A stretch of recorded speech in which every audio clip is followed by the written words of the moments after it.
how do you approach jiu-jitsu, man? Like, what should people be focusing on as far as their mental to, I don't know, maybe improve jiu-jitsu? I think off the bat, you have to reflect on how your roles are going, like where you're getting stuck, what you're having issues with. That's number one right there. Because if you just watch random techniques online, you might not even get to those spots, like those positions. There could be a position you're getting stuck in for a really long time, and you'd be surprised how fixing that one position will take care of a lot of things. No gi or gi for you? Ooh. Yeah. Right now, I'm going to say gi. Just because I've been teaching more gi. Yes. And I've just been into it a little bit more as far as like the people that I'm like working with. But I've always enjoyed no gi. What do you think, like, say, a mid-level color belt should do to, say, if he's like plateauing? No, even sometimes like for a black belt, like you could kind of feel like you're doing the same thing. Probably record some of my training just to see what I'm doing incorrectly. And then, I mean, recording it on your own and watching it on your own you might be able to see. You would need someone else to watch it. Yes. Yeah. If I'm rolling, I'll send it to someone. Be like, hey, what do you think about this?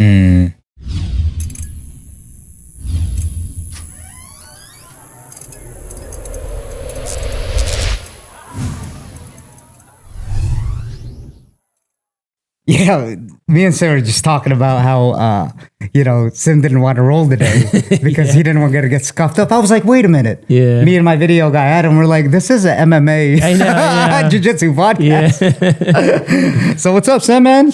Not much, man. Thank you for having me here. Yeah, absolutely, man. Dude, like I was saying, this is long awaited, my friend. Ever since Jerry, our coach at Syndicate MMA, came over there, that's all I heard. It was like, Sim go, from all the boys over there, Dave, HD, and a little bit about Sim.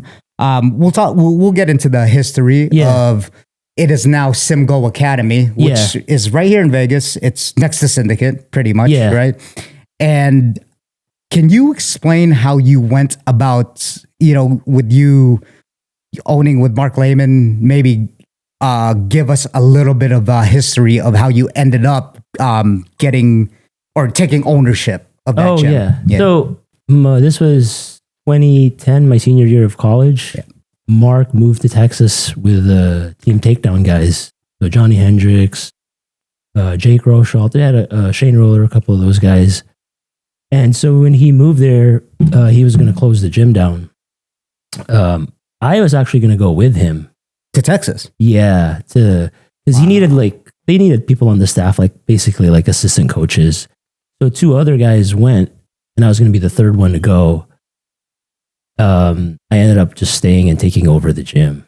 Interesting. Dude, before we were recording, I was like, dude, you did that in college, man? That was a while ago because how old are you, Sam? I'm 40. Me too. I'm 42. So like back then, jiu-jitsu wasn't so like popularized. So you were really into it in college, right? Yeah. So I was already a black belt.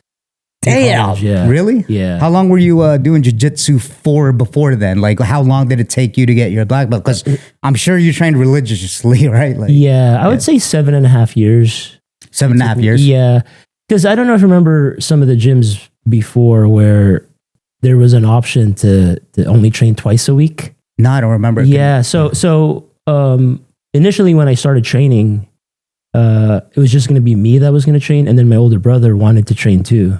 So then my mom had to pay for the both of us. So since she had to pay for the both of us, there was an option for like a cheaper rate. You could only go twice a week.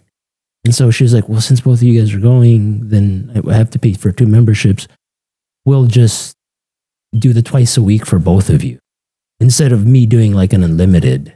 So I ended up going to jiu-jitsu just twice a week. What were the rates back then, man? Dude, I remember, I think it was, you'd be surprised because you would think it was a lot cheaper, but it was $119 for twice a week. Yeah. And $180, $170 for unlimited. But I think they could afford to charge that before because when I started, there was only like 2 gyms down. So you didn't really have like a lot of choices. Yeah, what were like the main gyms back then? So it was JSECT where I went. That's where I met my coach Mark Lehman, and then the other one was I think Las Vegas Combat Club was already open. This is where Frank Mir. There was another Gracie gym and my mom and dad couldn't find it. Luckily, we didn't find it because I would have ended up there. They had a map quested. You know what I mean? Back then? Yeah. That's the place I was looking for, the Gracie Gym. How come? Just because of the name? Because like back then? Because of the name, yeah. Because it's like franchise. It's not really, it's more like self-defense. It's just, it's not the Gracie Gyms here in town. It's Halson, not Helson, but Halson or something. Sure. Reylson. Gotcha. It's not the current one. No. Okay. I don't believe this place is even open anymore. That's right. Yeah. So that's how I ended up there. And then when I had started, like everyone that started, you're interested in MMA. And so I was doing a lot of the no-gi classes, but the no-gi classes we had at the time weren't really like the no-gi classes you guys do. Like you're learning technique. This one was like cardio. You're running around. You're like kick. It's fun. Like you were kicking like a one of those pads, and then you're. It's like conditioning / cardio. You probably learn like 1 or 2 techniques, if that. What's going on, guys? If you're enjoying this podcast, please don't forget to like the videos and subscribe to the channel. Only if you're getting value out of it on YouTube and also on Spotify and Apple Podcasts. Don't forget to leave a rating and follow. And also, I also write a blog newsletter from what I learned from my incredible guests that I have on. So sign up for the email list and get updates on the podcast. Thank you for your love and support. Now back to the show. So as soon as you figured that out, you were like, oh, this isn't what I signed up for. Yeah. No, I figured it out. I did a little bit of gi, but when I figured it out, I'm like, I don't feel like I'm really learning. I don't know how to get out of guard or get out of mount. And then I started doing the gi classes after. I think when I went to like the normal jiu-jitsu class, that's when I got better. And then when I think it was about 3 or 4 months after I started that, Mark Lehman came in from Hawaii and started teaching. Oh, from that gym? Yeah. He went to JSEC. Right. Yeah. He was, I don't know if he was a black belt yet, but when he started taking over most of the classes was when I got better. I see. Because he taught real jiu-jitsu. It wasn't like cardio. It was full on like jiu-jitsu classes that you see now. Yeah. It was a combination of both because JSEC had good instructors too. But I think it was more of me doing the straight jiu-jitsu classes along with his instruction. And pretty much just him like taking me under his wing too. Yeah. What did you, so let's take it a step back. And how did you get into jiu-jitsu, man? It always like, I guess you could say, not baffles me, but I'm like, damn, people, you got your black belt in 7.5 years, right? Yeah. And I'm like, damn, you started really young. If we were to go all the way back. Yeah. And to start that young, look, like karate's been around for a while, right? Like parents will put their kids in karate just because of community and socialization. Yeah. But then what got you into like just jiu-jitsu? You just fell in love with it when you were a kid? Did your parents kind of force you to go, or were you? Yeah. I was always interested in anything fighting related as a young kid. Really? Yeah. Like my mom would tell me like I would just watch whatever action movie, Van Damme. Like Van Damme was my guy. Bloodsport, bro? Yeah. Let's go. What was your favorite one, man? I have to go Bloodsport. Bro. Yeah, Bloodsport. Come on, man. What was the villain's name again? Chun-Li. Chun-Li, yeah. Bro, Kumite. Let's go. Yeah. Pretty much any of those movies. I would go to like Blockbuster. Yes. And damn, we're old, dude. I would just look at the cover of, I think it was, remember Laser? Who? There was VHS, and then before DVDs, there was like the Laser. I know what you're talking about. Yep. I would just look at it, or sometimes VHS. I would just look at the cover, and if I just seen one guy kicking another guy or whatever, I'm like, oh, I'll watch this. I probably shouldn't be watching it at that age, because I would be like 8 years old, or you know what I mean. I'm like too young to be watching those movies. Those are like pretty violent movies. Sure, yeah, back then, right? Yeah. Sometimes I'll end up seeing it on TV. I'm like, man, I can't believe I'm watching this at this age. This is terrible. Yeah. Especially with Chun-Li, like breaking people's arms and shit. Oh, yeah. Any Van Damme movie, Yeah. But I was always interested in it, even at a young age. And was it because of like the cinematic. You know how they have the Chinese movies like Crouching Tiger, Hidden Dragon? Mm-hmm. It's more of like a choreographed kind of thing. You know what I mean? It's yeah. kind of like, all right, let's block it like this. Yeah. Like kind of, I mean, I thought it looked cool when I was a kid. I was into martial arts movies for sure. Yeah. Anything like that, I would watch. Yeah. What was it like the actual fighting though? Or did you watch it because of just like the cinematography? Yeah. I think it's the fight scenes mainly. Yeah. Mainly the fight scenes. Yeah. And then, you get exposed to UFC a little bit. But even then, when I was watching UFC, I didn't understand any of this stuff on the ground. I would just fast forward. Like one of my favorite guys to watch was Tank Abbott. Oh, yes, yes, sir. Yup. I wasn't watching anything. I had no understanding really of what was going on with what. And then, I mean, did anyone though, man? No, not then? really. You know what I mean? Like, yeah, it's like they're on the ground getting pounded. Remember that? Should know this, but then I remember that one guy that got the guy in the crucifix. Oh, I mean, Gary there's just some Goodridge. movements, and then he's elbowing him. I mean, it's not like back then we knew it was a crucifix, right? No. It's like, okay, what is that? And then he's just elbowing him till he gets knocked out. Yeah. I was like, okay. They used to call it human cockfighting. Yeah. I mean, that was part of the appeal, right? And even when you're watching, it's like, well, someone gonna die? Like, so when you're watching. But yeah, that started at a super early age of me just wanting to watch that kind of stuff. Yeah. So yeah, they never really forced me to do any of that stuff. I think they later on told me they were worried I was going to get bullied. So that's why they were so open to the idea of me training. How did you even approach him with that, man? You were like, hey, man. Like, no, I was just like, can I try jiu-jitsu? They were like, okay. And you were 8. No. 8 is when I started watching movie. Okay. No, I think probably younger. I would say probably 5 or 6. I was watching like action movies. I was 15 when I started. Yeah.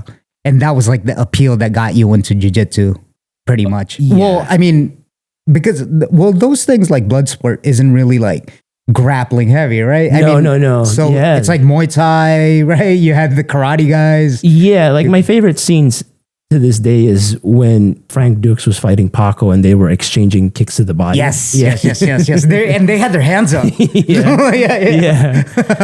I was like blown away when I saw that, and then they make that facial reaction. Yeah, when he fought the sumo wrestler, Yeah. So I was just really intrigued by it. Yeah.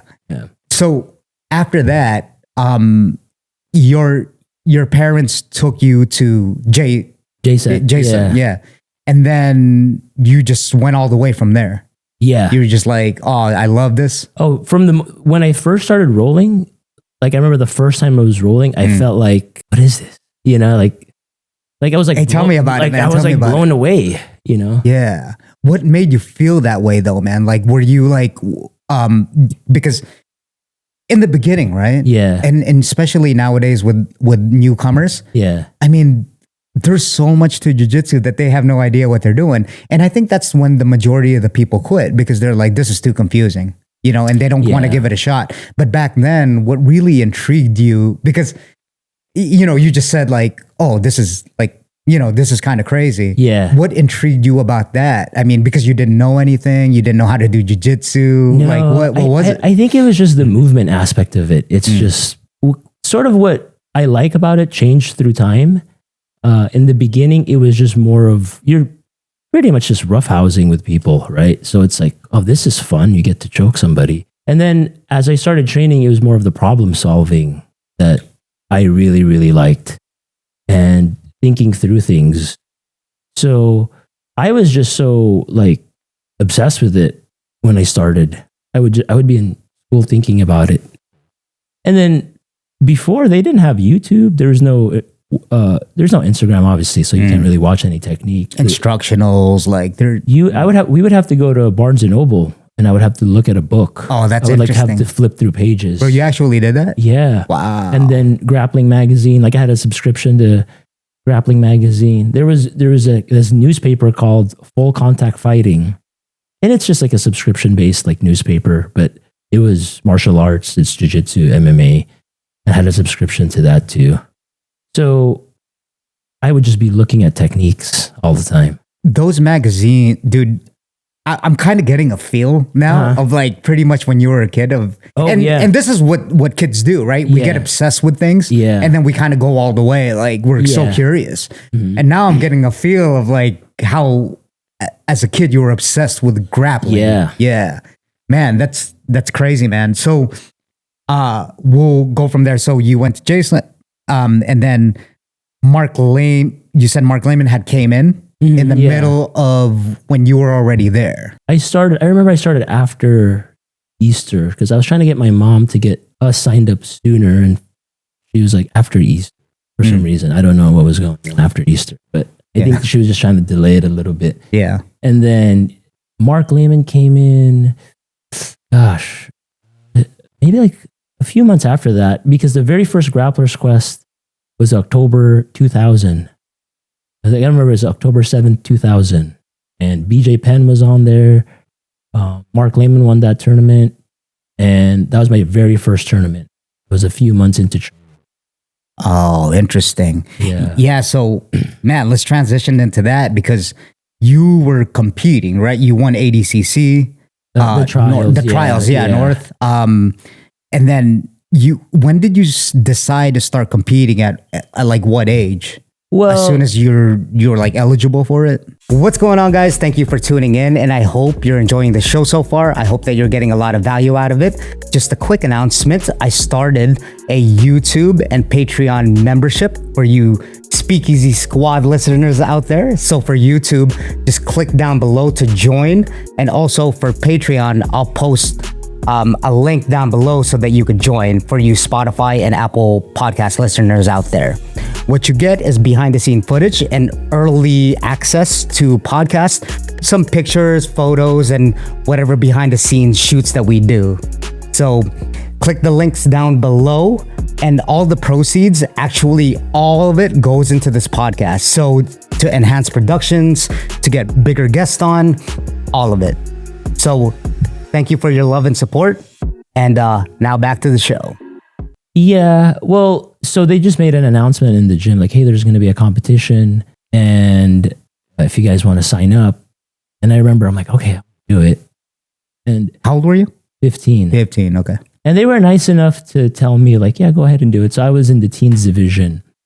I remember we were doing, I don't know if you guys do, it's not really an in-house, but sort of mock matches where they pair you up with somebody, and then there's a referee, timer, like, just like it's a tournament. I remember I had this kid, he was a little older than me. He's probably closer to 18 at the time. Are you talking about like in-house? Like in-house. At your gym? Yeah. Okay. Not an official in-house tournament, but to get ready for the tournament, we did that. And I remember I just got destroyed. Great idea. Yeah. I got destroyed. And we got on the car. My dad picked me up and I said, I don't want to do the tournament anymore. I don't want to do the tournament anymore, man.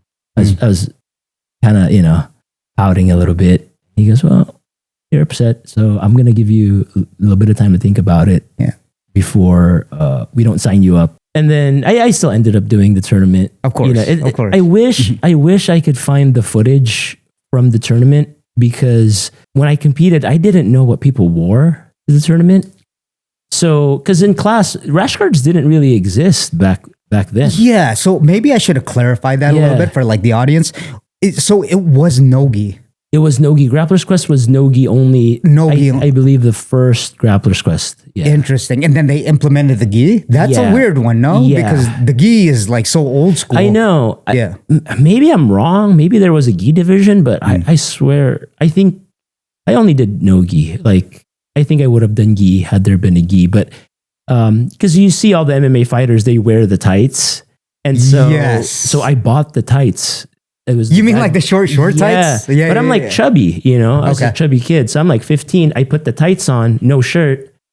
And then I'm like, I can't go out like this. And then so I buy a shirt from our gym.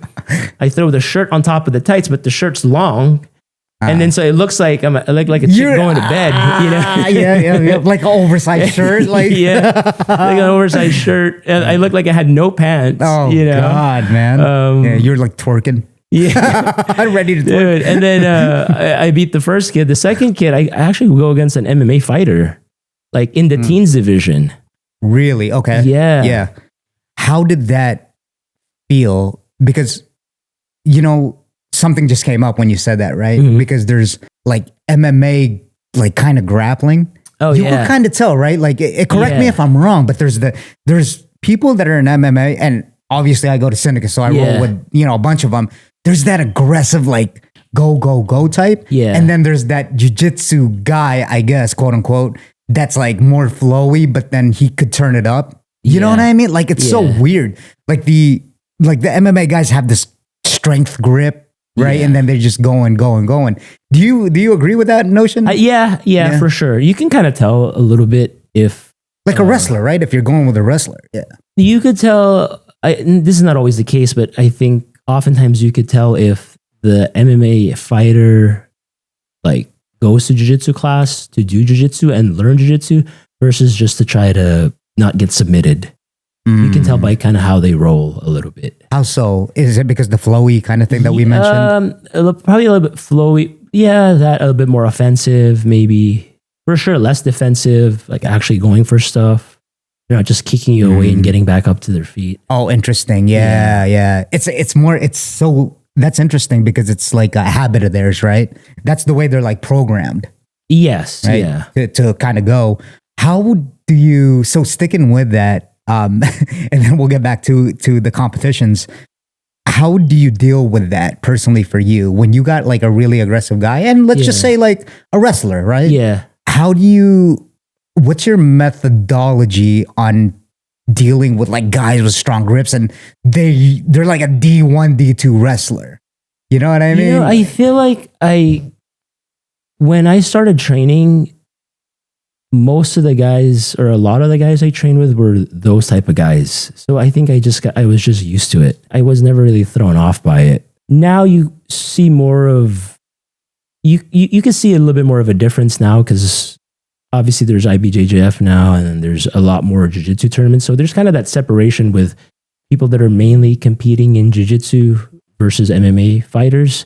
But before, I feel like even MMA fighters before would do grappling competitions all the time. Because there wasn't really amateur MMA before, and there wasn't a lot of promotion. So they were just trying to compete wherever they could compete. So yeah, I feel like I just was used to it. It wasn't anything different for me. So I guess with your experience, right? How would you tell, like, say, okay, so I mean, this is probably just like, for my for my own kind of like knowledge, like I want to learn, because and this is a common thing that you hear is that you got just, like I said, those wrestlers just mopping up the place. You know what I mean? Like, it's like they go in there and then all of a sudden like a blue belt will get discouraged. Yes. Because they know how to grapple, right? Straight up, they know how to pin. And they come from obviously the grappling background. They don't even have to be high level. They just have that work ethic. They just have that tenacity about them. How would you what would you say to someone that gets frustrated, that's been doing jiu-jitsu for a while, to handle like a wrestler like that? I mean, I don't think you should be frustrated because grappling is still grappling. So if they wrestle 4 years in high school and 4 years of college, they have 8 years of training on you, I did both. I wrestled a little bit after I started jiu-jitsu, and that was tough. The reason they're so tough too is because you have to be tough to be able to wrestle all throughout high school and college. So already you're just dealing with a mentally tough person. And then, more than likely they're pretty athletic too. But are you asking for like from a technical standpoint? From a technical standpoint, I think that's what I meant. Yeah, because it's not that. See, for me, like I'm 40. Just like I learned when I was younger. I guess I was speaking. I was referring to like my younger self, because now for me it's just there's no competition anymore because I don't really care. It's not like I'm doing jiu-jitsu to compete. I'm just doing it to not get fat. And not like, and just to get my mind, calm. That's really what I'm doing it for. But in my younger ages, I'm like, dude, I've been doing jiu-jitsu for 2 years, right? Like if I said 4 years ago, I've been doing jiu-jitsu for 2 years, and then there's this fresh out white belt that just murks me. You know what I mean? Like, I know. From a technical standpoint, I guess. You know what I would do if I would watch Marcelo Garcia, old ADCC, where he deals with Mike Van Arsdale, Otto Olsen, like a lot of arm drags, guillotines, basically getting underneath them, single leg X. A lot of those guys tend to pass on both knees, and I don't want to, generalize their game, but, from like training with them, like.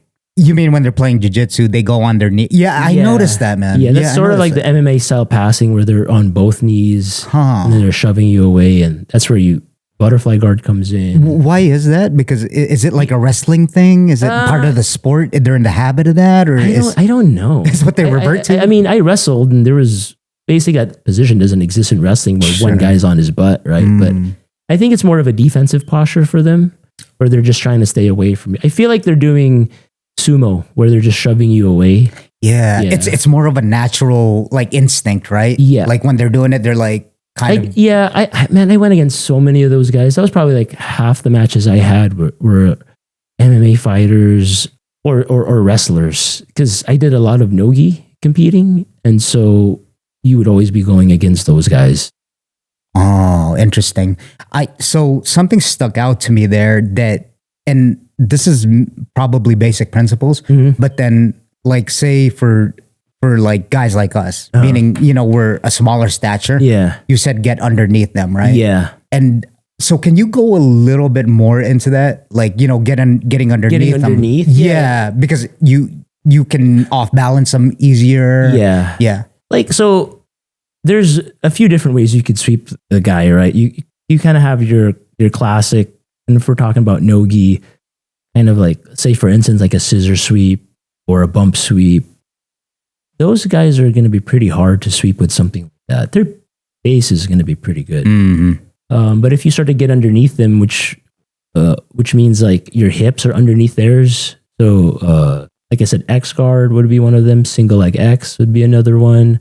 Anything when you're elevating them from butterfly guard. Yeah. So And you really have to top. get underneath them. Yeah. Yeah. And so let's take it back a little bit further. How would you approach getting underneath them? So how do you bait them into it, I guess? Yeah. So the first thing you're probably going to run into is like a post where both of their hands are pushing you. Similar to like if you were wrestling them, you would tie up. So then you would have to get past the hands. So you could, for instance, do like a 2-on-1, an arm drag, and then you could start to get into some sort of upper body control, like a double unders, overhook, and over under. And then from there, you could start to elevate them. And whether you want to elevate them to sweep them or you want to elevate them to get in on the legs, both would be good. Those two actually go hand in hand really well. Like setting up a single leg X or X guard and getting underneath the legs. That's why you see so many of those guys, even though they learn leg locks a little bit later, it sort of translates being able to sweep and get underneath someone and get in on the legs. Yeah, I noticed that because when Jerry started teaching leg locks, right? Yeah. I was one of those guys. I came from like the gi kind of thing. And I was always in the mindset of saying, well, I don't want to get hurt, because you hear these horror stories. Oh, yeah. And then all of a sudden, oh my goodness, dude. I think my mind exploded when I started learning it. Now it's like my favorite part of the game. Yeah. Because something struck me when you just said like single leg X and X. That's like the majority of that's all I know how to do pretty much. Yeah. But then the things that you can do with that, like it was like an unlock for me. Oh yeah. I was like, oh my goodness, especially as a smaller stature. Yeah. I'm like, oh dude, now I'm leg locking people. And I think for the most part too, people, even though it's gotten more popularized, I don't think people have quite caught up to it. No, and there's always new stuff coming out. Even just if you go certain variations of leg locks and leg configurations, just ankle locking with the heel coming out. There's just so many things now, like Woj lock, like Z lock, like different way to hold the heels. The heel hook, reversing the heel hook. Ooh. It's just an entirely different game. It's a foreign language, man. Yeah. Yeah. So I think that would be. So I'll give you an example. For instance, like if I'm going against like a pretty good wrestler, I don't think I'm going to do, I might I might try to avoid it. Like, what do you guys call the dogfight half? We call it Lucas half, but like the dogfight half guard, where you're getting an underhook from half and you're coming up to your knees. Oh, gotcha. I just call it dogfight. Yeah, that would be, we call it like a Lucas half. That's going to be a little harder to do on them, just because they're going to whizzer you, and then they defend single legs pretty well. They're probably front headlock you on top of that too. And the base is good too. They can like, they have good balance when it comes down to that stuff. Yeah, and sometimes just locking a triangle in no-gi when you're sweaty is going to be a little harder, because they could just stand up and then like pull their head out, or if they're pretty strong, they're going to posture out. It's not like we have a gi top on and I could have a collar and sleeve, and there's a lot more friction. So I think getting on top, trying to get on top of them, and chances are their guard's not going to be as good, because there's no guard in wrestling. Right. They're going to try to scramble up, and then when they scramble up, then you can get in on the neck too. Interesting. So going back to like the leg lock game, right? Yeah. Did you learn that early in your career, or when did you implement that? So, it's funny, like Mark Lehman, I remember him, you remember the sort of the famous line now where, I don't know if I think it is Danaher, like, why would you ignore 50% of the body? Exactly. Mark Lehman told me that when I was a white belt. Huh. Yeah. And so, my gym that I started at, I came up at, is an American gym.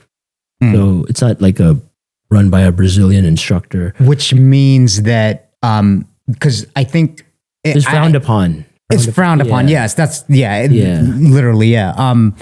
Yeah, and then I'm sorry, go on. Oh yeah, so we learned leg locks at a pretty early, like from the beginning. So I remember being a white or blue belt. I was toe holding people, and I didn't know that you're not allowed to do that until like brown belt, but we were taught that. So I would toe hold people, and we would get people that did sambo coming in. So I was exposed to it pretty early, but it's nowhere near how it is now, though. Like now it's just so refined. Like, yes, people are so good at it now. There's like systems there's like names for all the positions. Before that was just the beginning. That was just basic stuff like ankle locks, heel hold, a heel hook. We didn't really explore the heel hook too much, but there was definitely leg locks. Yeah. So what is before we move on, what's your system on like leg locks? Where do you think people should start if they don't have like any sort of leg lock game? Or if they're just starting off, like they have some sort of leg lock game, but... I would recommend setting it up from bottom. Okay. Yeah, because at least if you set it up from bottom, you could use it to sweep and come up on top. For people that are starting off, I don't really like them dropping back for it as much, because I feel like it kind of reinforces that behavior if like you're having a hard time passing and then you just drop back for an ankle lock. And then you get it, and then you're like, oh, why do I need to pass? I could just drop back every time. But you still need to learn how to pass. That's still like a big part of the game. So I would recommend starting to learn, from butterfly guard, and then maybe starting with like a basic ankle lock. But yeah, I'm not opposed to them learning it right away. I don't think learning one move will, I don't think you have to learn a certain number of moves before you learn leg locks or any other move. I think there's a priority. Like if somebody's like day one, I'm going to show them how to get out of mount, side control and back mount. But if they want to learn that, then yeah, sure. Yeah, that's interesting, man.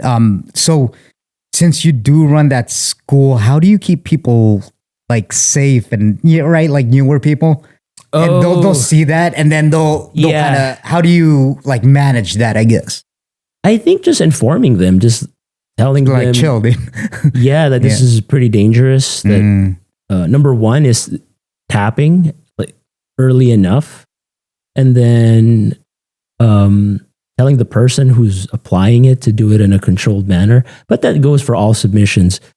For the most part, I feel like people are pretty fearful of it anyway, so they tend to tap earlier than compared to any other submission. Yes. But definitely like for injury prevention, I think they did not a study. I think it was a study on sort of mitigating like injuries in jiu-jitsu. And a lot of it is just instruction, like avoid this, but not avoid, but like be careful in these certain positions. Because a lot of people think like, well, if you just ban certain moves or maybe warm up, it's more like for example, like I go over this in class quite a bit, like when somebody is turtled, not to pull them straight backwards because you could hurt their knee. Gotcha. You mean the guy that's in the turtle or yourself? So the guy on top in turtle. Oh, like, okay. Don't pull the guy, don't rip the guy straight backwards. Mm-hmm. Or if you're the one turtling, to stay on your toes instead of your laces, because if you do get pulled backwards, you're going to fall awkward. Right. Other things, like for instance, like going for a single leg with your head on the outside and the guy goes for a kimura trap. And put your head in that position. If the guy sits, your head's going to go straight first into the mat. Oh, interesting. So that will do more with trying to minimize injuries in those positions than anything else. And obviously like tapping early or on time, I guess. And then telling people that are applying the submissions to control the submission before cranking it. But, obviously like still accidents will happen or just freak accidents. Yeah. People tend to tap later in submissions or positions that they feel like they can still move in. Yes. If you take a look at, I don't know if you ever saw Jacare versus Roger Gracie. No, I haven't. So they had, I don't know how many matches they had total, but they had a match at the Worlds 2004. Roger puts Jacare in an armbar from close guard, breaks his arm. Jacare doesn't tap. Right? He breaks his arm. Jacare actually ends up winning the match still. And then a year later in ADCC finals, absolute, Roger gets on Jacare's back, locks a body triangle, locks an RNC, Jacare taps immediately. And you wonder, like, why is he tapping to a move where he can just go to sleep and then there's no damage? Right. Versus an armbar where his arm gets broken. And then you're done for like a good because people will tap if they can't move. If you're like completely helpless and you can't get out, you'll end up tapping. You're completely stuck. Like if both of your arms were trapped, somebody's on your back in a crucifix, both your arms were trapped and you're getting choked, you're probably going to tap. But say you're in, I don't know, a kimura or maybe a heel hook and you're rolling and you feel like you could still move, that's when people tend to wait a little bit longer. I see. Just like a lot of the chokes that you see people go to sleep in, like baseball choke and you're on top of somebody. That's a common one. People go to sleep all the time. They feel like they could a loop choke. Yeah, right. It happens so quick. Yeah. But it's more like you feel like, I still have a shot of getting out. I'm in a decent position. How many times do you see someone go out getting put in a head and arm, right? You're mounted. I went out with one. I went out with one like 2 months ago. Oh, you did? Yeah. Okay. I literally, the thing is that, shout out Nick. I mean, he's a good dude. But and far too often, well, not far too often, but then when he had the, like head and arm, it's hard because you're kind of looking the other way and you don't see the guy, those kind of one things. And the thing is that, again, it was on me because I had a misjudge. When he adjusted, I was like, I'm good. When he adjusted, I was like, oh, I think I could hang on. Oh yeah. Then I just went out, Yeah, that's the most common thing people will say is like, I thought I was fine. Right. Yeah. Before, it's my first time too. Yeah, before I wouldn't really think much of it. Like, oh, you went out, that's fine. But now it's like, okay, you're doing some damage to your neck there. Sure. I mean, and it can't be good with no lungs. I mean, no oxygen going to your brain, even if it's for a short amount of time. I mean, it's like unnatural. Your brain's trying to tell you like, hey, man. Yeah, for sure. Yeah, it's trying to save you. Yeah. Especially like anything like a Dars or an anaconda choke. Yeah. Maybe in the gi a little bit more, you'll be okay because at least you're for the most part, you're not in like a fully locked guillotine. You're in like a lapel choke, so it's not as bad. But trying to just inform people. I think, like I said, for leg locks, I think people are already very cautious with it to begin with, so it isn't as much of an issue, really. Yeah. So as we were talking about, like you're very beloved at the gym, like with Jerry and Shane and HD, Dave and Kev and Kevin and all those guys. And what's your methodology for training? Do you have one way to train like all of them to get where they're at? Meaning, say like with Jerry's body type, right? Yeah, it's kind of like, okay, well, you should do this, or do you have a kind of a base foundation for training everyone to get to where they're at? Like Kevin compared to Jerry, let's say. Yeah. Okay, so I do believe like, for sure body type plays a huge role in your style. But I also I feel like people limit themselves with like, I'll still see it sometimes, like I'll show a move and then they'll be like, I think my legs are too long for that, or I'm too short, or like, man, you haven't even tried the move yet and you're already telling yourself that you can't do the move. Self-limiting belief. Yeah. And I'll always tell them like, if it's always going to feel a little clunky in the beginning when you're doing it. And then you start to pick it up. Like I showed the Matrix this week and I could just tell like people were like, ooh, I don't know if I could do it. Or what's the Matrix, man? It's almost like a K-guard. It looks like you're going K-guard backside 50-50, but it's in the gi and you use it to crab ride and take the back. But if I'm showing that, there's always going to be the first time you see a move. And so you're going to be like I remember I saw it a little bit before COVID maybe. And the first time I saw it, I'm like, I don't think I'm going to do this. What? Yeah, like what? Complicated. And then you start kind of playing around with it and you're like, oh, okay, this starts to make sense. So I don't want to try to limit someone by only showing them a set of techniques that I feel like would be that they could do with their body, because you never know. Sometimes it's going to be harder, like a triangle, for example. If you just have like really big legs, and then you have short legs, of course that's going to be harder. But I feel like it's good to learn a little bit of everything, because you'd be surprised. Sometimes people just take to certain things. I'm like, oh wow, I didn't know.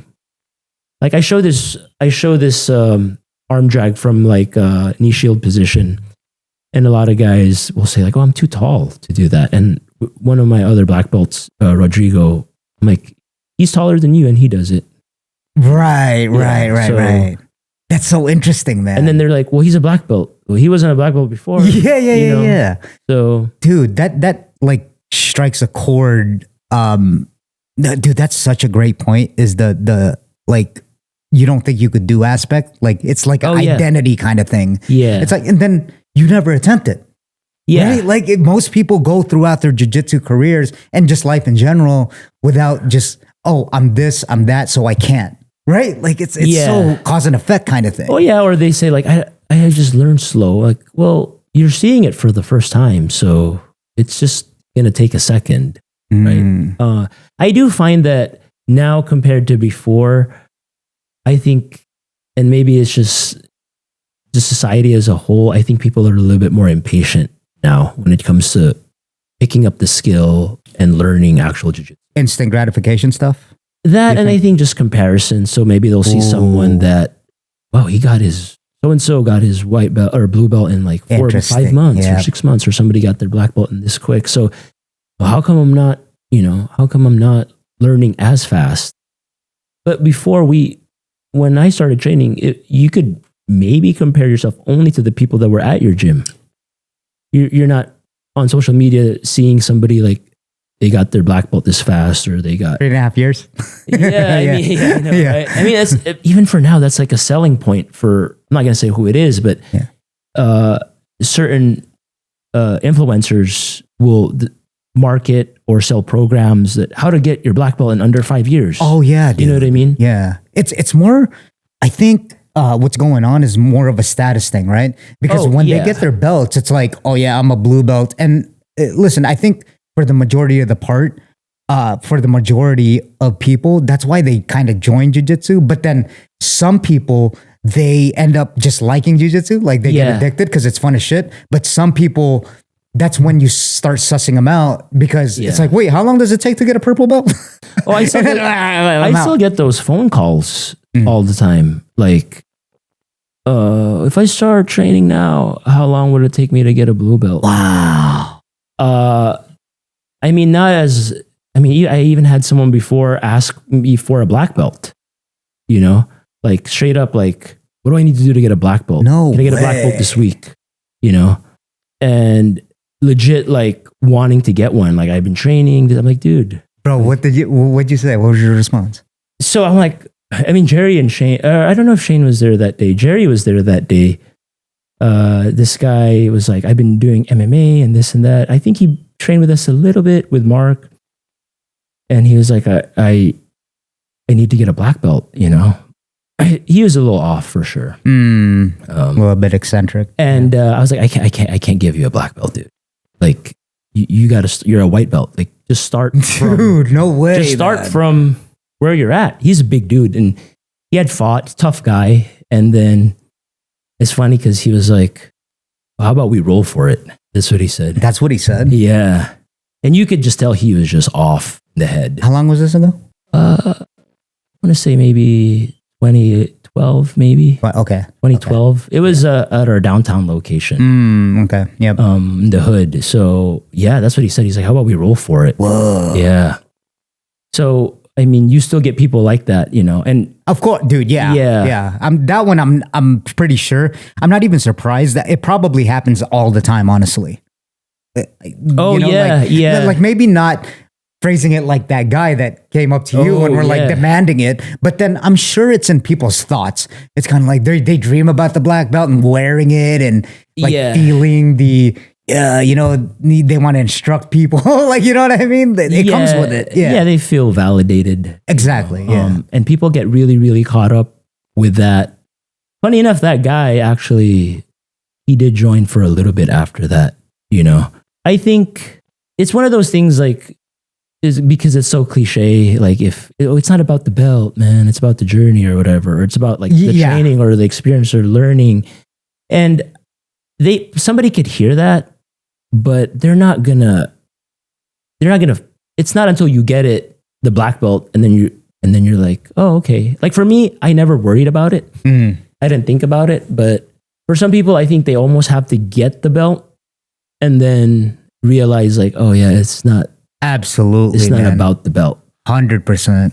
And then for some people, maybe they get it and then they realize they're like, oh, okay, nothing has really changed. Right. But it bothers a lot of people for sure. Yeah. And it seemed to have bothered this guy enough to where, I remember he was telling me, oh, John Jock Machado said I should be a black belt. I'm like, dude, just go to John Jock then, get your black belt from John Jock. I think at the time I hadn't even promoted anyone to black belt when that happened. But you're already a black belt. Yes. I mean, obviously, I'm guessing. Yeah. Yeah. Yes. Okay, so I hate to admit this too. Mm-hmm. That's kind of why I know, because when I'm a white belt, I was like, oh, that's so cool, right? Oh yeah. And you just mentioned it that when I got my blue belt, right, and I said, oh, dude, you know, you feel a certain way in the beginning. Oh yeah. 2 days after that, I was like, oh, that's it, right? It's that like kind of Jim Carrey quote where he says, I don't even know if it came from him. I don't want reference, but then he says people should make as much money as they can, have sex with all the women that they can, so that they know that it's not what they think it is. Like it's not as fulfilling, right? It's not fulfilling. You think you want that. Yeah. You think you want the nice cars and stuff. Once you get that car, it's like, oh, that's it. And then there's dudes coming up to you instead of I mean, I think a big part of it too is going to be how you earned it.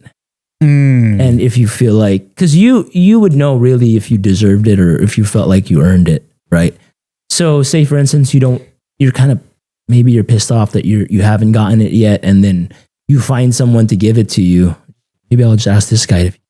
I think deep down you're going to know that maybe you weren't deserving of that, right? Absolutely, man. So it's a different feeling. Or say maybe you compete and then you win this tournament and then you feel like, man, I did really well. I represented. Like I could see where I stand against some of the, let's say for instance, you're a white belt or you're a blue belt, and then you do like a local tournament or something, and then you win the tournament. And then obviously you're going to be proud of how you did, and then it's a better feeling when you get that belt too, right? Yeah. But not to say that you have to compete in order to get a belt, but I don't think there's anything wrong with having that as a goal. That's a good goal to have. I think it's when you end up being so consumed by it that it becomes an issue. Oh, interesting. Yeah. Yeah, dude. There's so many thoughts to that, man, because here's the other aspect of it, right? Yeah. Like, say if you get into jiu-jitsu and then you do want that external like validation, you want that stripe, right? You feel good. Yeah. And for the most part, a lot of gyms leverage that, by the way. Just for a side note. Yeah. But to keep you in. But I think there's something to that. So one of my analogies would be, so I went to the gym, right? Okay. Because I wanted to look more aesthetically pleasing, let's say. Okay. You know, like I wanted to have a good body to get initially to get the result of getting more dates. Yeah. Right. Like with women. And what happened was when I started doing that, I was so driven for that. But then now I just worked out and then all of a sudden it just became a part of me. Now I just feel good doing it. Yeah. Right. So it's kind of like, that's like my analogy of saying it's kind of like the jiu-jitsu aspect. People can go there and then expect like, yeah, I want my blue belt. That's so cool. Right. And then all of a sudden they just love to do it because it's so damn fun. And then all of a sudden that thing goes away. Cause I know that was my path. I don't remember, I stopped doing gi because, you know, there's so much to do. Maybe it's just an excuse, but for me now being older too, is that I could honestly sit here and tell you that I don't care anymore. Maybe it's age, it's wisdom, but then I don't want to get a belt that I don't deserve, where my skill levels don't match. Yeah. That does not make any sense. Yeah. I'll get ousted real quick. And not only to people, not only because I'm trying to prove to people, to myself. I'm like, damn, I'm a poser. I'm a fake ass poser. Like, I don't deserve this shit. That's one of the few, I guess, combat sports where, I don't know, it's weird. So for instance, like if say you were a boxing coach, right? And maybe you hold mitts for people or you've been a boxing coach for a while, like they don't really call out their boxing coach, right? But if I'm teaching you and you're in my class, at some point we're going to roll, or, you know, let's say you were to take a private from me and then can we roll? So right away I have to prove my belt or my skill level. Yeah. But I'm not like maybe because it's the nature of the sport. For instance, like if you have a Muay Thai coach, you're not just going to be like, it's not normal to be like, hey, you want to spar? Or maybe I could be wrong, you know? Yeah. But for jiu-jitsu, like you always have to like prove or show where your skill level is at. Interesting. Right? No, I think, dude, that's a great point about the, you know, when you're hitting pads with like a Muay Thai, but then it's just that aura, like, you know, he's going to fuck you up. Yeah, like, that's true, because we could roll and you can just tap and you could be completely fine, right? If I put you in an arm bar. But that's true. If you're my Muay Thai coach and I say like, hey, let's spar, and then you kick me in the head once, that'll be over, right? So that's probably what it is. And even the way he holds pads, like you could just suss people out. You could just tell with people. It's kind of like when so here's, not going too far off the tangent, but then when someone walks into the room, we as humans have this evolutionary thing that's innate in us where we judge automatically, right? When someone goes in a room, you're like, oh, like say I've been kickboxing for a while, right? Yeah. It's almost like there's an aura about someone where you could tell that they fight, not because that or do combat sports. Yeah. Now that's an assumption, but not because of like, if they have cauliflower ear, you know what I mean? It's just they have that certain calmness. They don't really care. Yeah. They're just like, you know, whatever. If they're in the right mindset of things. Yeah, I agree with you. You can kind of tell, like they're not like loud or obnoxious or, you know, like insecure or something like that, where they feel like they have to prove something. Yeah, I agree with that one. Yeah. What's your like mindset? Before we get more into technical aspect of how do you approach jiu-jitsu, man? Like what should people be focusing on as far as their mental to, I don't know, maybe improve jiu-jitsu or like intentionally learning to get better faster? Because I feel like a lot of people are on autopilot, you know, when they go there, and it's fine because like what me and Jerry talked about is that some people go there just to get away. You know what I mean? Like they're not necessarily going there to be a black belt master or anything. Yeah. And everyone has different intentions. But then I think for the most part, obviously people want to improve their game, right? Like that's what you're going for. Like you don't want to suck. Yeah. So how would you go about, like, as far as mental, going about jiu-jitsu, man, not to get discouraged, you know, to get a little bit better faster? Yeah. I mean, those are almost two separate things. The part about, man, it's tough. Like the getting discouraged part, I think you for sure have to like manage expectations. Like high hopes, low expectations, would you say? Maybe, you know, but I tell people all the time, like, and like you said, it'll depend on what your goals are. You're right. Some people come in there and to them it's like CrossFit. Like they want to get a sweat, they roll a little bit and pick up some technique and then they leave, right? Which is completely fine, you know.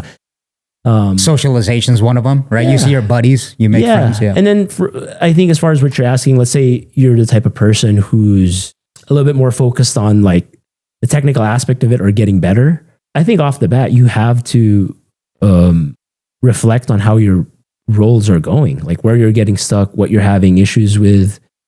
That's number one right there. Like, because if you just watch random techniques online, you might not even get to those spots, like those positions. And you might be getting stuck in this. You'd be surprised, like there could be a position you're getting stuck in for a really long time, and you'd be surprised how fixing that one position will take care of a lot of things. Can you give me an example real quick? Yeah. So for instance, like, okay, a lot of people will like, okay, I gotta work on escaping side control. I'm in side control a lot. That's fine. You do have to work on side control, but there's something happening before that why you're always in side control.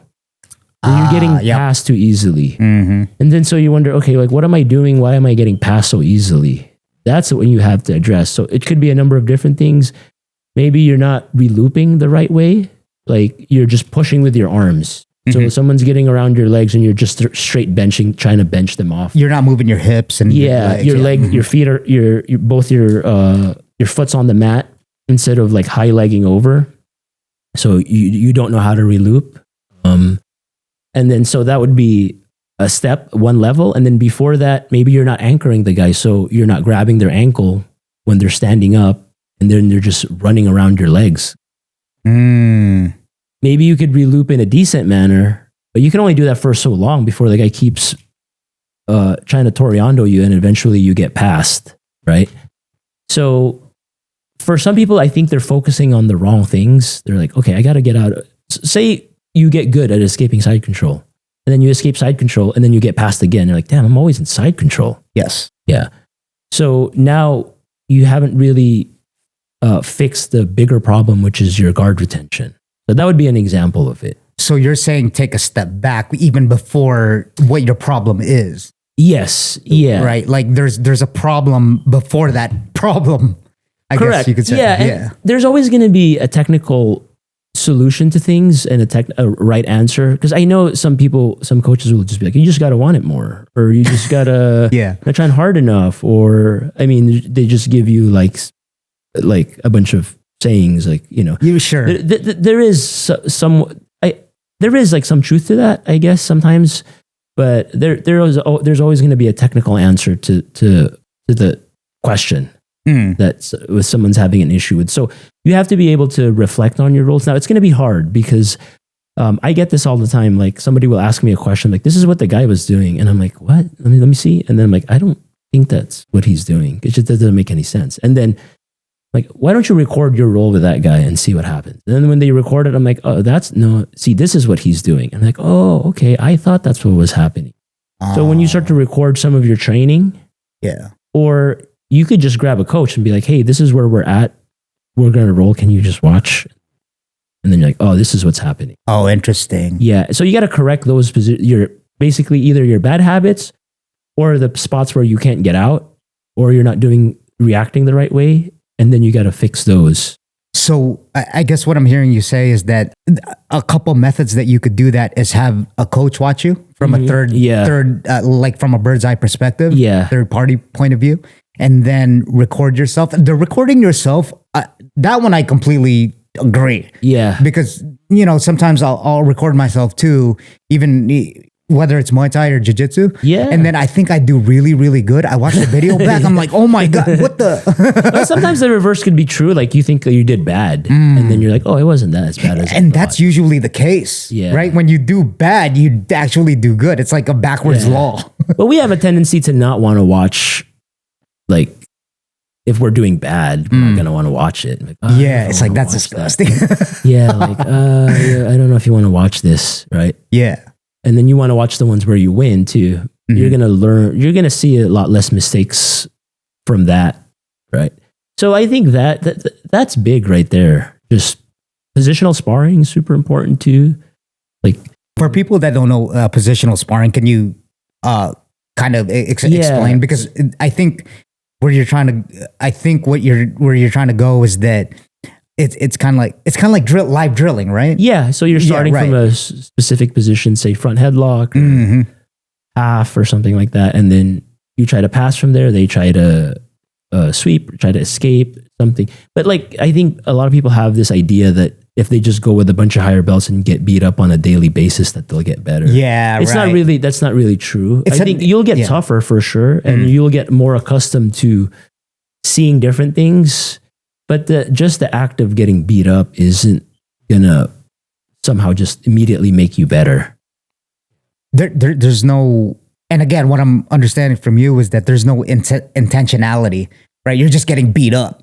Yeah. Like you're just sitting there, like laying there, and then you're just, and then that's a great point. You can make an argument that you might almost get worse by doing that, because you're never gonna get a chance to work on any offense. Right. So now you finally mount somebody. I'm like, dude, I'm like mounted 5 days a week in class. Yeah. I'm never on top of somebody in the mount. I don't know what to do. Yeah. Right. So you could say that you get, but everyone thinks like, well, if I'm getting beat up by this guy, then this other guy they're both beating you up.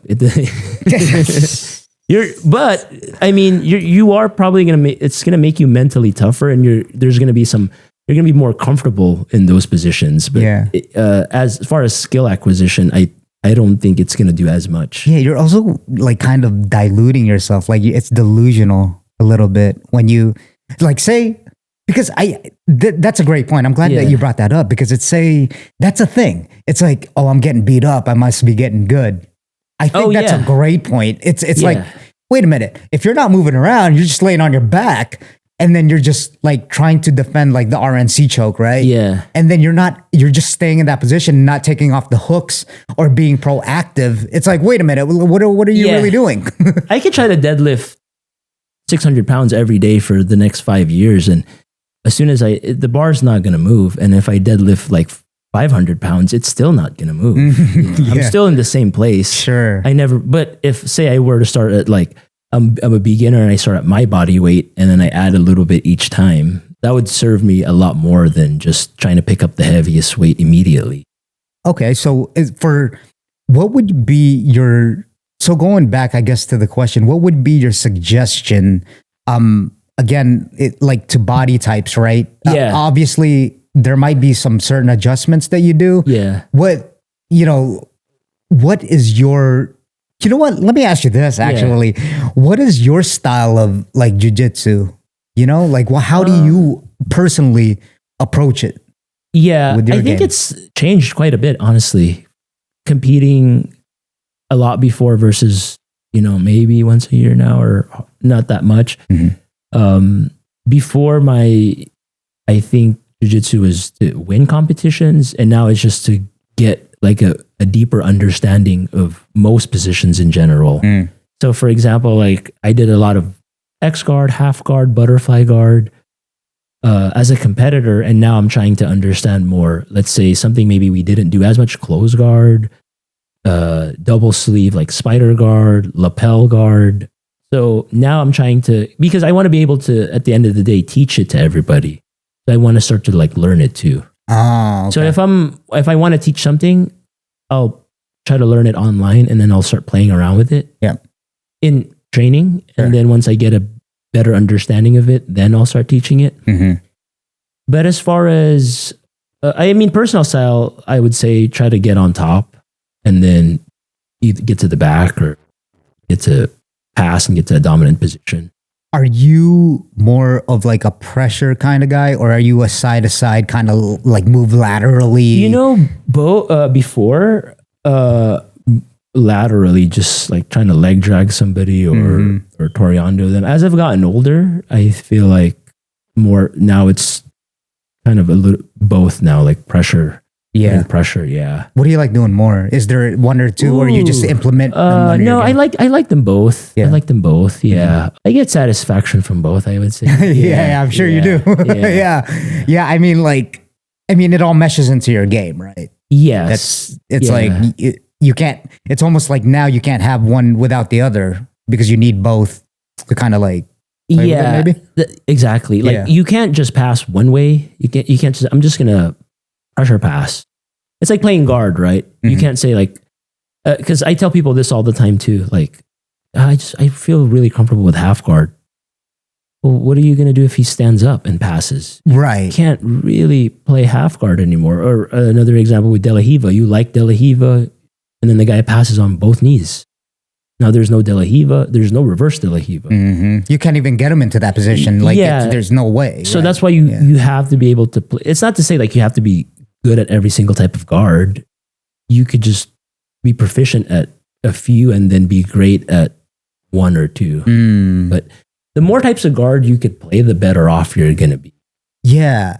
And again, so are you saying like you should have a good understanding of each position? Yes. Not like master it, but then I guess you could be good at, like really good at one or two things, but then understand like different positions so that you know what you're getting into. Yeah. And you got to remember too, like having an understanding of that position will help you learn how to defend it too. Right. Yeah. Is that, so I guess, with the, I don't know. I mean, I see it on Instagram sometimes with the John Danaher, especially with him. And this may seem obvious. I'm not quite sure, but then do you like agree with like being in bad positions first and then sweeping and getting on top so that you know how to defend it? And then so that like when you get into those bad positions, you're more calm. Like, that's a methodology, right? Yeah. I think that will just naturally happen when you start. That's why I think it's when people talk about self-defense, like how should I learn self-defense? And my response would be just go to jiu-jitsu class. You're going to learn you're going to be defending yourself a lot.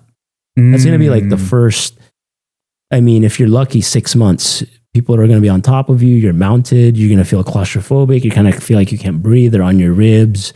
So that just comes with time. Like I would actually look at it the other way. Once you start to get better, then you kind of have to go back and to put yourself in bad positions.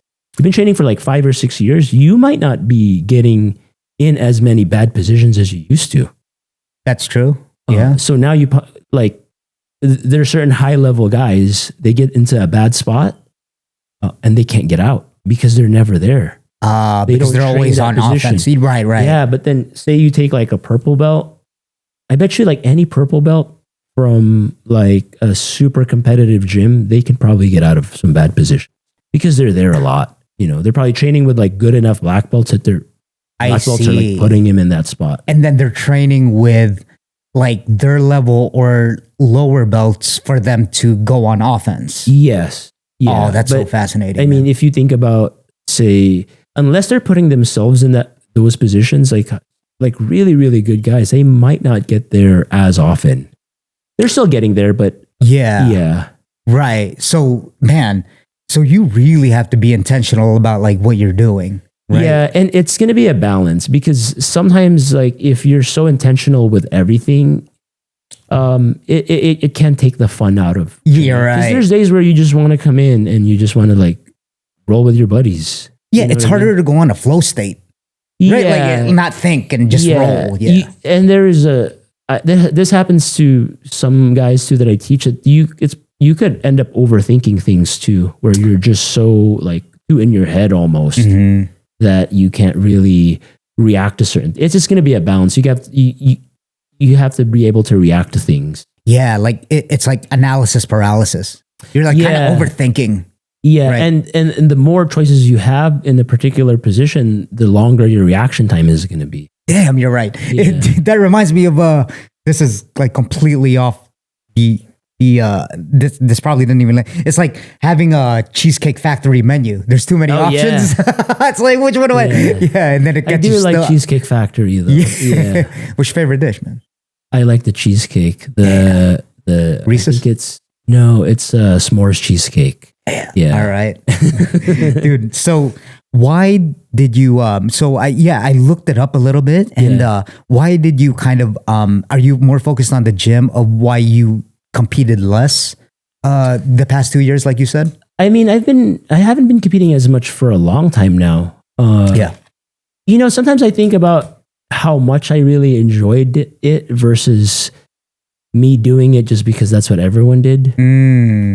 So even to this day, I tell people like, I don't force anybody to compete. I'm there if you want to do it. Like I'll coach you, I'll help you. But sometimes you get so stuck as a competitor in that mindset of we all got to compete, we all got to do this. And then you start to think about like, well, some people are in it for different reasons.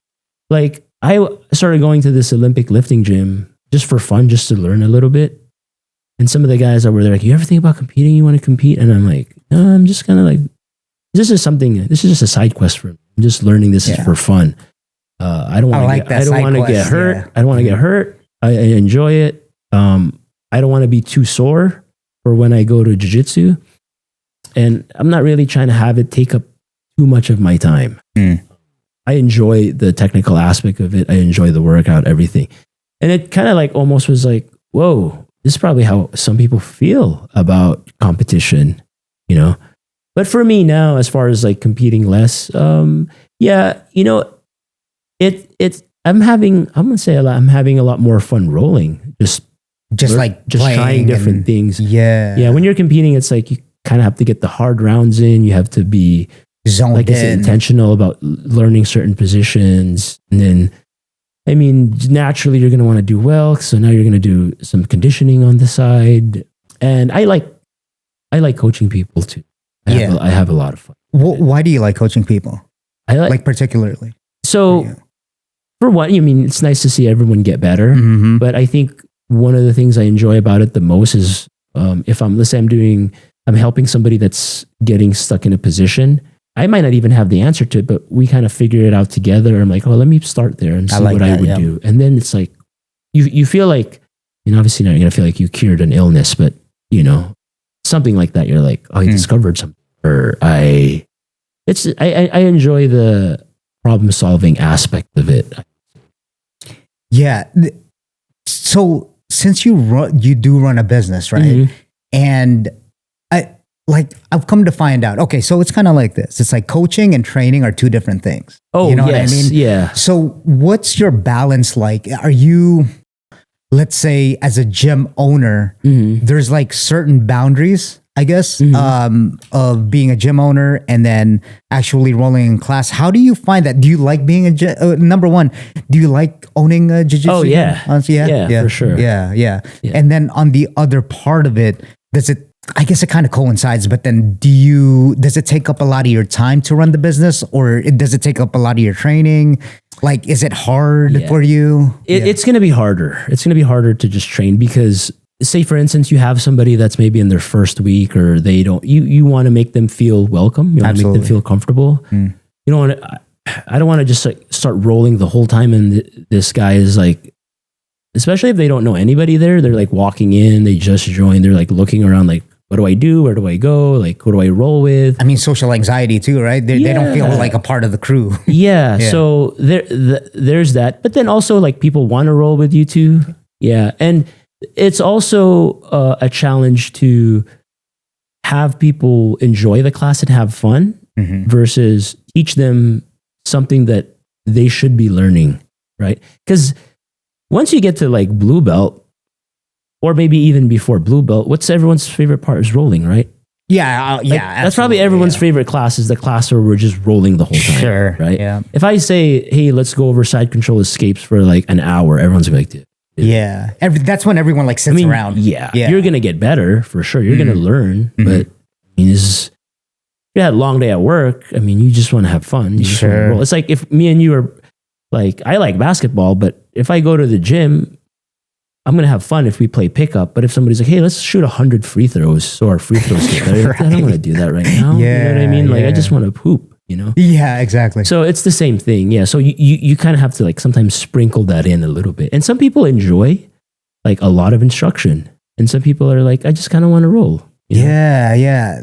That's what kind of Jerry was saying in a way. Well, you know, in another connotation, like a lot of people need that attention, you know, like they want that like attention from their coach. Oh yeah. So I'm like, am I doing this? Am I doing, even with the most, and look, I believe that there's no dumb questions. Like people have good intentions of like them trying to learn, but then they kind of, maybe the right word would be overdo it. Kind of like, you know, they just need all the coddling. You see what I'm saying?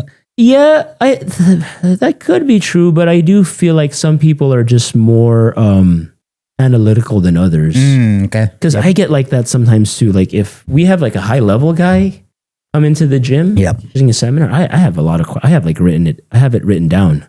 Like I'm going to ask him this, and this, you know, and I'm just genuinely like curious how they would approach it. Absolutely. It's almost like a once in a lifetime opportunity, I guess you could say. But for some of them too, like they think a lot about positions and techniques and their game. So it's going to be natural then for them to ask a lot of questions.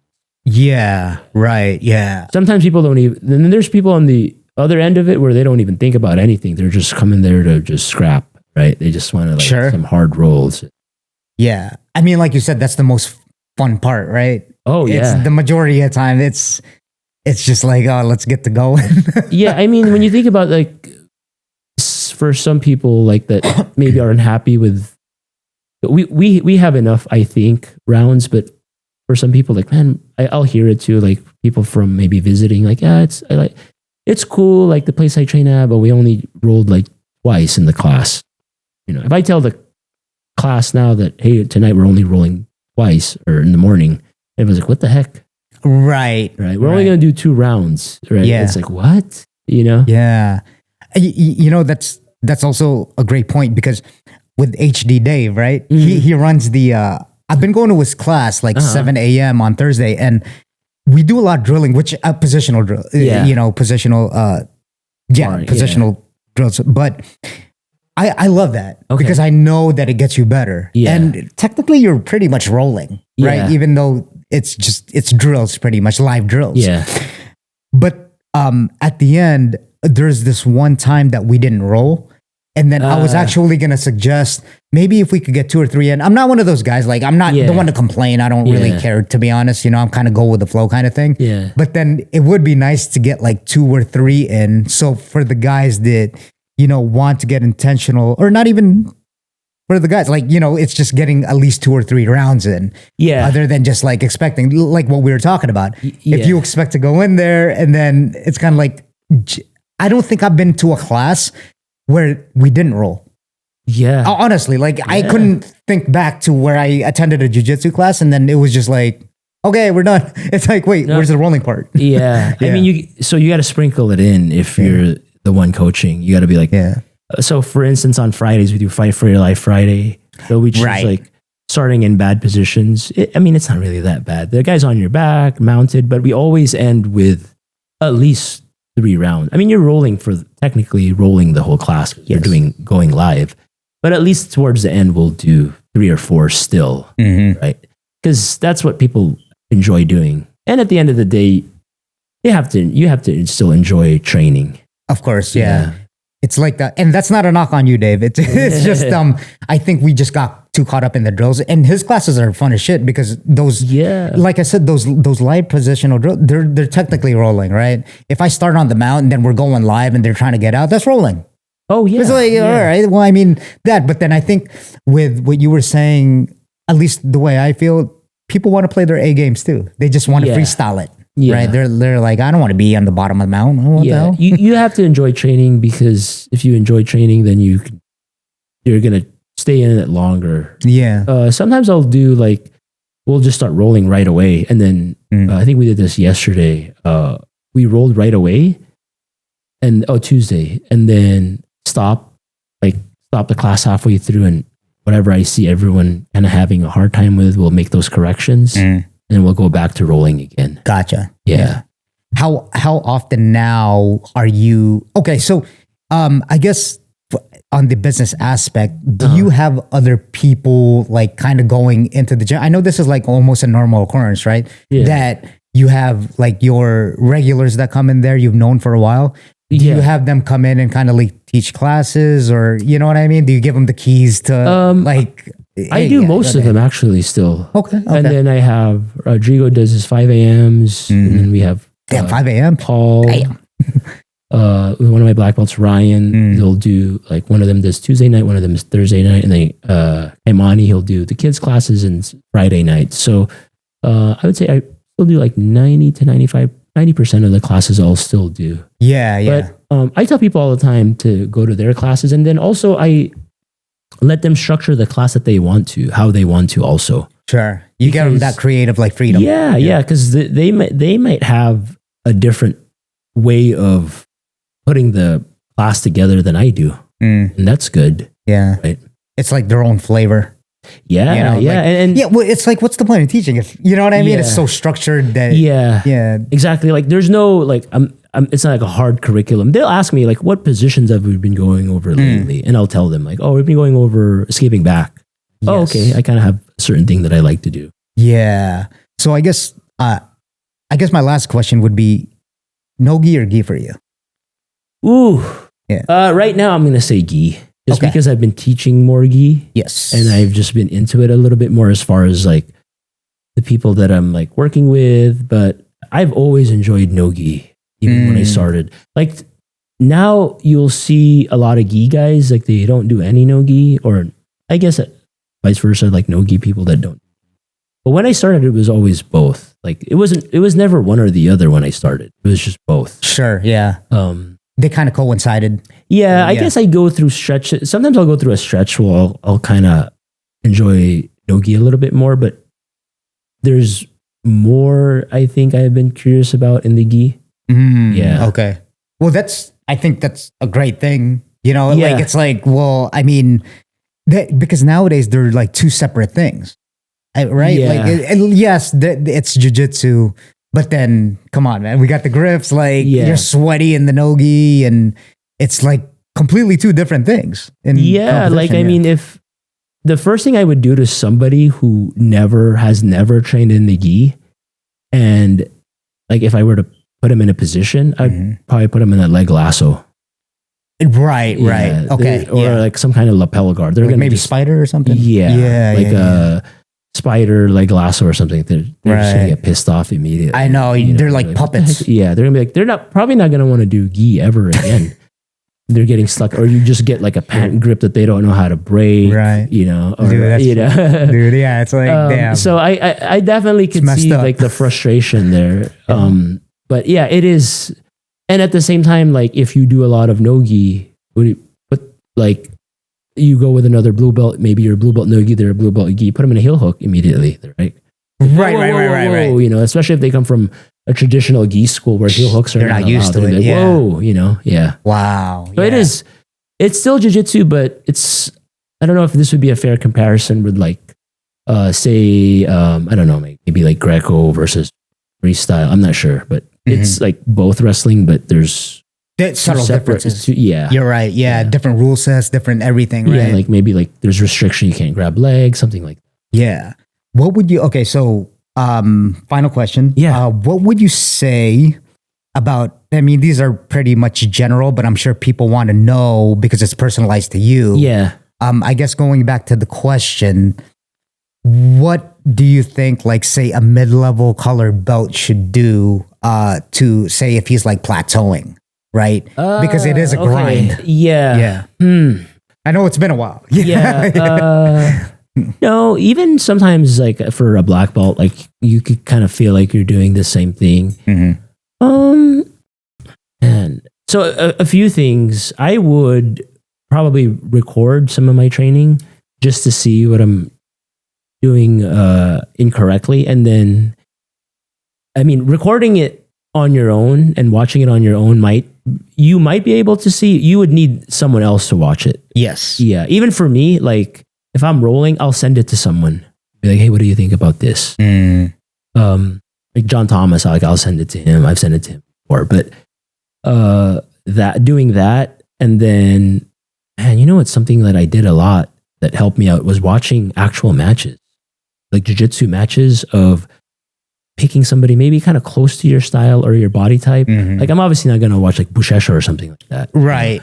But 260 pound. Yeah. But you watch something kind of close to your weight, maybe positions that you do that they do, and see how they approach certain things, maybe certain counters. But I think it's just going to be quicker if you get your instructor to help you. Or another higher belt. If you just try to figure it out, I mean, it'll probably stick with you longer if you figure it out on your own. And then this is what I would recommend. So it's always going to be a position, because a lot of times someone will tell me like, I'm just stuck, or I'm just not, I feel like I'm not getting better, or I'm like, okay, well, that's kind of like a broad question. So I'll say like, what specifically are you having a hard time with? Sometimes they'll have an answer. They'll be like, I'm just like I'm not able to pass. Okay, what type of guard are you getting put in that you can't pass? Right? You might know, or you might be aware of where you're getting stuck, or maybe you're not. And that's where like filming your roles would come into play. And then from there, you're going to do like some specific sparring. Hey, let me just start here. Because for instance, maybe you're having a hard time passing half guard, and I'm like, okay, I'm going to work on it, but you're not there. You're avoiding the half guard in training, or for instance, your guard is struggling, and then the first thing you do when you get swept is you pop back up to your feet, and then you push the guy away, and then now he has to play guard, or you take the guy down or something. So then you have to do the specific sparring to work on it. Yeah. So what you would recommend is get feedback from people pretty much. Yeah. Right. Because I mean, definitely, man, it's kind of like looking at yourself in the mirror after you've been going to gym, and then you're like, oh, I'm not progressing. But then other people are like, hey man, you got like pretty buff. You know what I mean? Like here and there. Yeah. But for you don't see it because it's so subjective. Yeah. And it's going to be hard to, you can't just like, for example, for you, if you just roll with Jerry, like, let me roll with Jerry and then ask him what I need to work on. It's going to be a little harder as you get better too, or you've been training longer, because you're probably not going to do any like just something completely dumb, just like get mounted and then just extend both your arms and ask to be armbarred.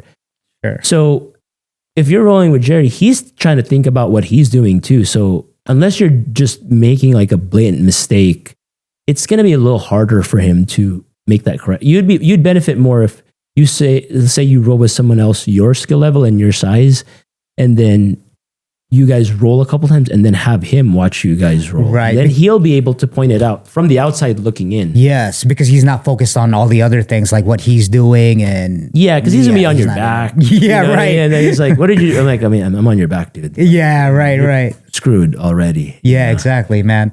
Dude, Sim, I appreciate you, man. Yeah, anytime. Thank you for your time. That was a masterclass, bro. I was like, that was an instructional for me. I was like, yeah, let's go. Yeah. All right, man. Dude, Sim, I appreciate you. Anytime. Dude. Let's go, man.